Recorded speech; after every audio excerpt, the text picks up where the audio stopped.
भोजपुर उत्सव में अखिल भारतीय कवि सम्मेलन का आयोजन किया गया, जिसमें गीतकार अमन अक्षर ने अपने गीतों से श्रोताओं को संजीदा कर दिया। प्रसिद्ध गीतकार डॉक्टर विष्णु सक्सेना ने अपने गीत से माहौल में नई ताजगी बिखेर दी।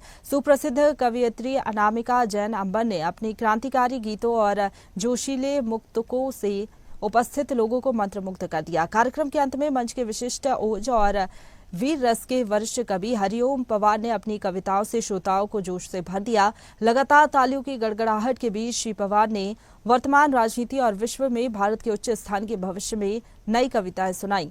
इस मौके पर अनामिका जैन अंबर ने स्वदेश न्यूज से खास बातचीत की। भोजपुर के इस सांस्कृतिक मंच पर हमारे साथ मौजूद हैं देश की एक महान कवयित्री अनामिका जैन अंबर जी, जिन्होंने न सिर्फ श्रृंगार पर अपनी कविताओं का वाचन किया है मंच के देश के सर्वश्रेष्ठ मंचों से, बल्कि अब वे जो है वो देश की दशा, देश के वातावरण और राजनीति पर भी बहुत खुलकर लिखती हैं। आइए जानते हैं आज इस मंच पर भोजपुर के मंच से वे हमारे देश के वातावरण के बारे में क्या संदेश देना चाहेंगे। देखिए, मेरा मानना ये है कि किसी भी हाल में वो देश जो इतना प्यारा देश है, इतना खूबसूरत हमारा देश है, भगवान राम कृष्ण का देश, किसी भी राष्ट्र की राष्ट्रीयता उसके संस्कृति से होती है। भारत की संस्कृति क्या है? राम कृष्ण का देश भारत की संस्कृति है, जो भूमि देवताओं की परम पावन विरासत है, जहाँ सत्यम शिवम और सुंदरम हर क्षण मुहूर्त है। धर्म सत्कर्म संस्कृति सभ्यता कर्तव्य का मंदिर, हमें है गर्व जिस पर वो हमारा देश भारत है। अब जब हमारे भारत पर किसी भी प्रकार की उंगली उठाई जाएगी, प्रश्न चिन्ह लगाए जाएंगे, या भारत के अंदर कोई ऐसी गतिविधि होगी जो हमें नागवार है, तो ऐसे में भारत की बेटी को अपनी कविताओं में श्रृंगार के साथ अंगार भी भरना पड़ेगा। यही कारण है कि मैं देश के मुद्दों पर खुल के बोलती हूँ।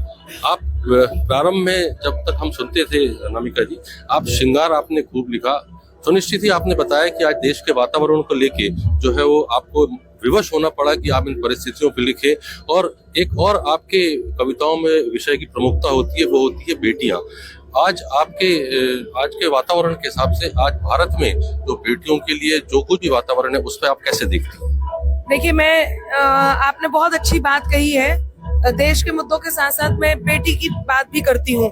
नारी है क्या? सृष्टि के निर्माण में जो साझेदारी कर सकती है, शिव शक्ति को शक्ति, शिव को शिवकारी कर सकती है, तो पुरुषों जैसा बनने में यूं निज मौलिकता क्यों खोना? कोई नहीं कर सकता है जो वो नारी कर सकती है।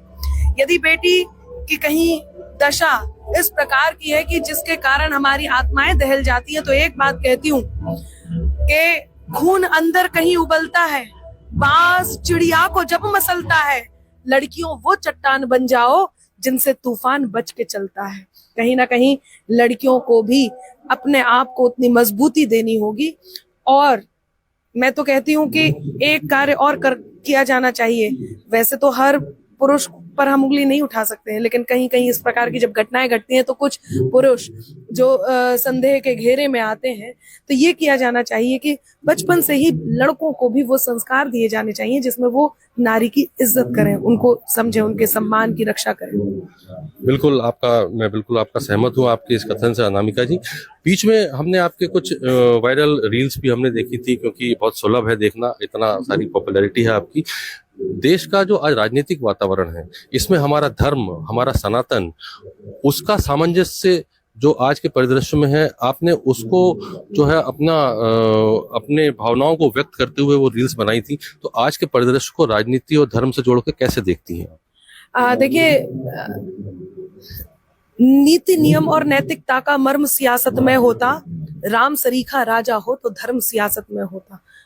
हमारे हाथ में है कि हमें किसको चुन करके उस स्थान पर पहुंचाना है जहां से पूरा देश संचालित होता है। तो ये हमें चुनना है, जिसके हाथ में सनातन है हमें उसको चुनना है, और यही मैंने अपनी कविताओं में किया है। बहुत बेबाक बात कही आपने अनामिका जी, और सुनिश्चित ही देश में आज जो स्थितियां हैं उसको देखते हुए हमें हमारी बेटियों के लिए, हमारे समाज के लिए और हमारे धर्म के लिए बहुत कुछ अपनी कविताओं के माध्यम से भाव व्यक्त करने होते हैं।